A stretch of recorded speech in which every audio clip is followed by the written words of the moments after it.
Let me show y'all how easy it is to put a pull cord on the Predator 420 engine.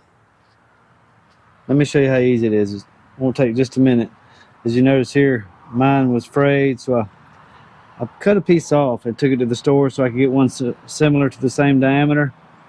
They didn't have one, but I bought the next size, which is a little size smaller. It's not too bad, but it wasn't like 53 cents for, you know, 4 foot of it or whatever I got here. So I figured I'd give it a shot because I'm going to use this tomorrow or Saturday, and I wanted to get this changed out.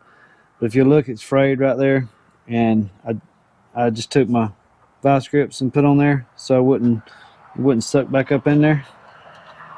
Let's take this off right quick. Like, it's 3 bolts. It is a number 8 millimeters, what it is.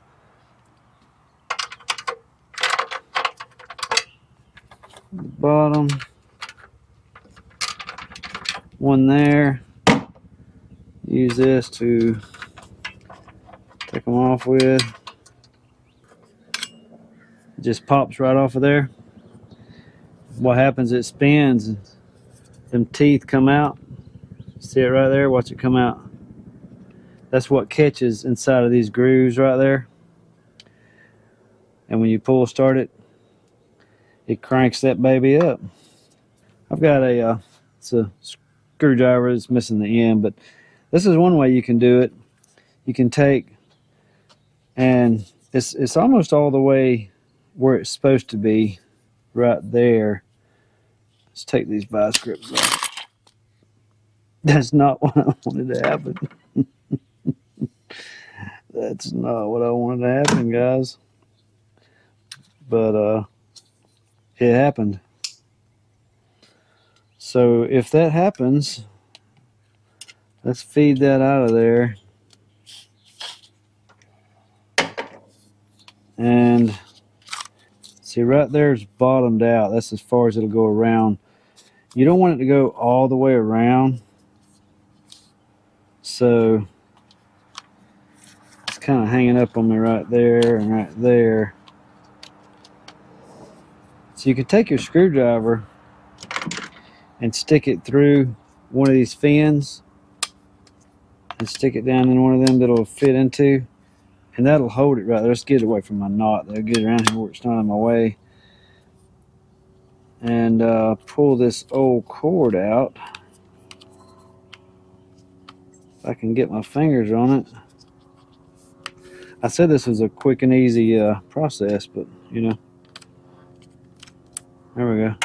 This cord's been in there a while, but it's pretty stiff. I'm kind of surprised it frayed right there that much, because I don't use it a lot. I've used it some, but yeah, that's the old cord. Let's measure it up against the new cord. So I got plenty. So what we'll do is we'll start with this first and feed it through our hole right here. Just feed it through there and find our hole in this.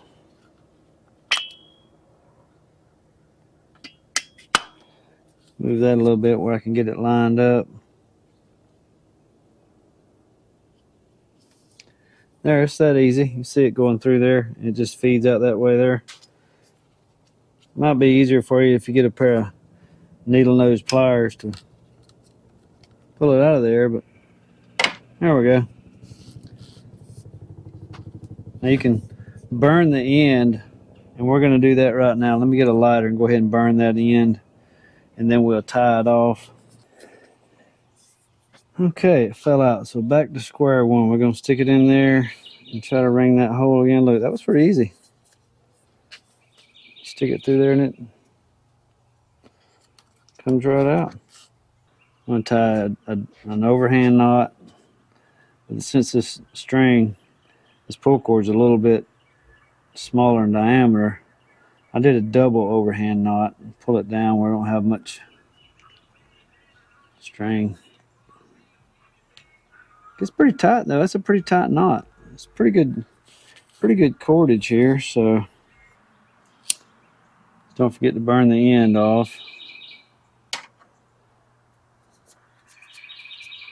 without burning your fingers.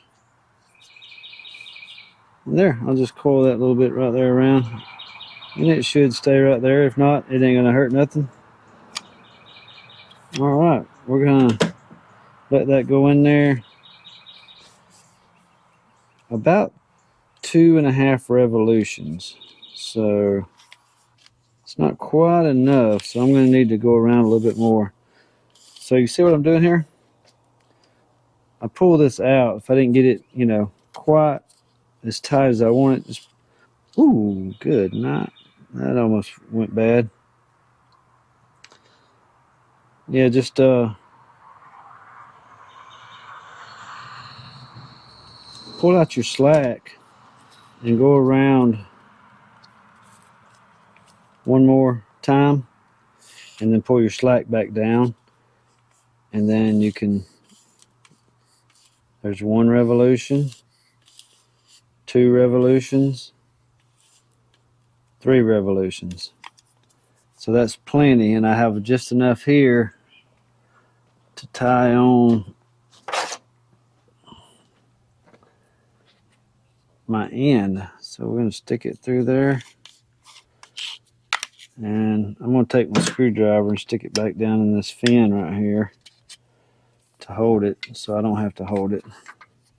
I already got enough to hold, and that's a pretty good size little hole sticking through there. So we're gonna do the same thing. We're gonna do a double overhand once, back through one time, and back through again, and that makes a pretty good size knot. Don't think that's gonna go through that hole. No, perfect. So let's burn that in there. Keep it from fraying. I'm not going to touch it with my hand. Okay, and there we go. That's a plenty big enough knot. It won't pull through there at all.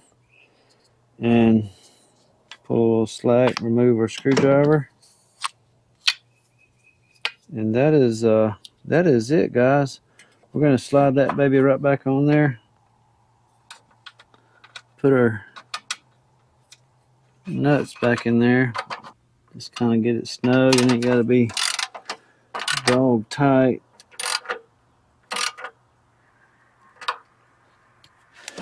And that's it. That is the way you change a pull cord on a Predator engine, or pretty much any small engine like this.